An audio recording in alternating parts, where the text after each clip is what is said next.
તો ખરા કાર્ડ લાવ કાર્ડ લાવ કાર્ડ લાવો કાઢી ભાઈ જટી ગયા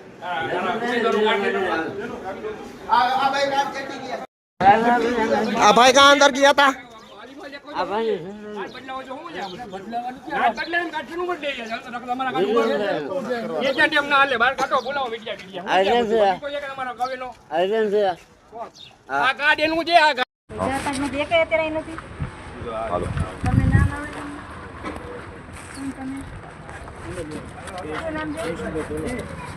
જયસુખભાઈ તમારું ક્યાં છે આઈડી કાર્ડ તમારું તમે આમને કેમ આપ્યું અમે અહીંયા બતાવે કાઢી હતો તો મારી નહીં જવા દઈએ આટલો જ વિષય તમે તેમ બોલો છો કે ભૂલથી પહેર્યું એટલે મેં ઓમ ભૂલથી પહેરી લે આ એમ કે છે કે તમને આપ્યું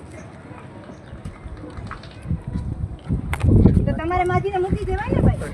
હું અહીંયા જ ઊભો હતો અને મેં તો પછી આમને આઈ કાર્ડ આપવાની શું જરૂર હતી અમે 2-3 જણા સંસ્થામાં તમે અંદર કોઈને કાંઈ એક એવું ના આપી શકીએ એવું ભાઈ જવાની શું જરૂર પણ અંદર મેં કોઈને કોઈ રિલેટિવ હતા ના તો તારે શું જરૂર હતી અરે ભાઈ મૂકવા ગયો તો મૂકવા જવાની જવાબદારી તારી નથી યાર પણ આ લોકો આ ભાઈએ વિડિયો ઉતાર્યો પૂછી જો હું કાંઈ કોઈને એક શબ્દ પણ તો તમારે ફોટો કરીને ક્યાં જવાનું જરૂર હતી ભાઈ જી બ્રિજેશભાઈ શું બનાવ બન્યો તો આપણે વોર્ડ નંબર 15 માં વોર્ડ નંબર 15 માં આજે યુવા પાર્ક સોસાયટીમાં સનરાઈઝ સ્કૂલ કરીને એક સ્કૂલ છે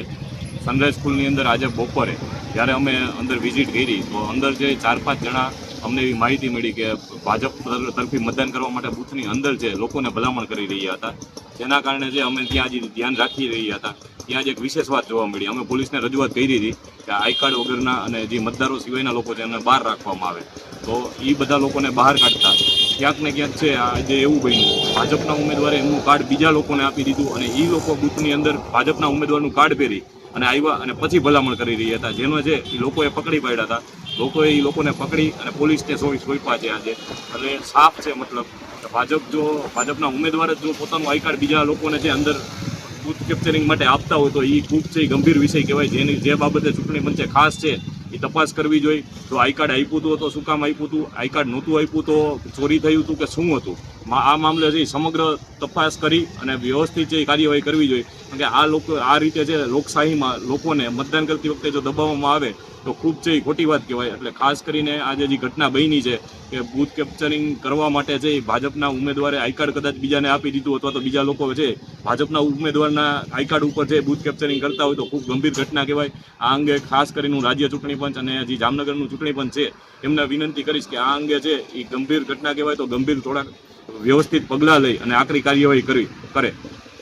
છે કે જ્ઞાનગંગા સ્કૂલમાં એક ઈવીએમ છે એ બંધ થઈ ગયું હતું અલગ અલગ જગ્યાએથી મને એવી પણ માહિતી મળી અલગ અલગ 10 થી 12 જગ્યાએ છે આ રીતે ઈવીએમ બંધ થવાના પણ છે એ સવાલો ઉઠી રહ્યા છે જેના કારણે એક તો ઈવીએમ બંધ થાય તો ઈવીએમ ચેન્જ કરવામાં પણ લાંબી લાઈનો છે એ લાગી રહી છે એટલે ખાસ ચૂંટણી પંચને એ પણ અપીલ કરવી હતી ઈવીએમ છે એ વ્યવસ્થિત રાખો આ બંધ થઈ જાય છે વાડે ગણીએ એના કારણે છે જનતા પર છે ખૂબ છે ગંભીર અસર ખોટી રીતની અસર પડી રહી છે જે બાબતે પણ ચૂંટણી પંચ છે એ સંજ્ઞાન લઈ અને જે કાંઈ ઈવીએમ છે એ વ્યવસ્થિત કરાવડાવે